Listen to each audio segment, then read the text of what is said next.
আগে ডোক দেন, তারপর একটা সার্চ দেন। ভাই আমি তো জানতাম না, আমার তো ভুল হয়ে গেছে গা। আজকের থেকে আর এটা খামো না।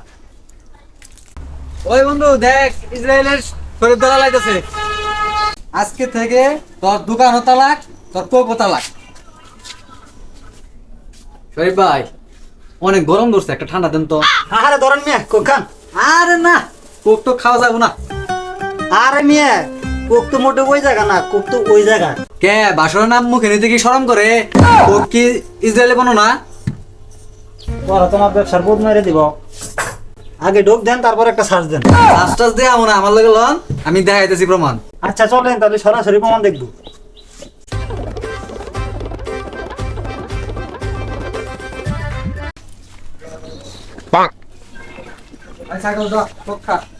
কি আপনি কি আপনার বর্জ্য খাইতে পারবেন না এই কোক খাওয়া যে কথা আমার বর্জ্য খাওয়া একই কথা।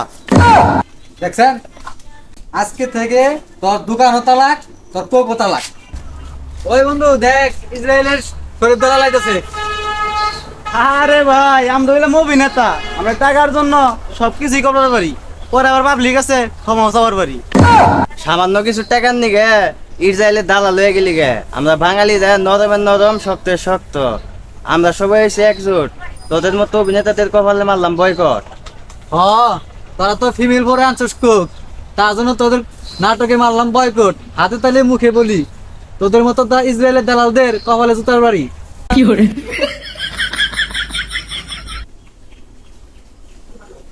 ইকবাল ধর কোক খা। কিরে শিমুল, তুই জানোস না কোক ইসরায়েলি পণ্য? কোক খাওয়া যায় কথা আর হলো মুসলমানের রক্ত খাওয়া একই কথা। কারণ এই কোকের টেহা দেয় ইসরায়েলি সেনারা একটা বন্দুকের গুলি কিনে, এই বন্দুকের গুলি দিয়ে আমাদের মুসলমান ভাইদের হত্যা করে। কোক খাওয়া যায় কথা আর মুসলমানের রক্ত খাওয়া একই কথা। ভাই দেখ শিমুল, তোর যদি কোমল পানি খাওয়ার তুই মন চায়, তাহলে তুই এক কাম কর, এই যে মজু খা, দেশীয় পণ্য। এই দেশীয় পণ্য ব্যবহারের মাধ্যমে আমরা ইসরায়েল পণ্যকে বয়কট করতে পারবো। তার থেকে কাম আছে ওই কোকটা ফালাই দিয়ে দেশীয় খাবার খা। ভাই আমি তো জানতাম না, আমার তো ভুল হয়ে গেছে গা। আজকের থেকে আর এটা খামো না। এমনও তো হতে পারে যে আপনার একটি কোকের টাকার বিনিময়ে চলে যাচ্ছে আমাদের আরেকটি মুসলমান ভাইয়ের জীবন। তাই আজকে থেকে আমরা কোককে বয়কট করব।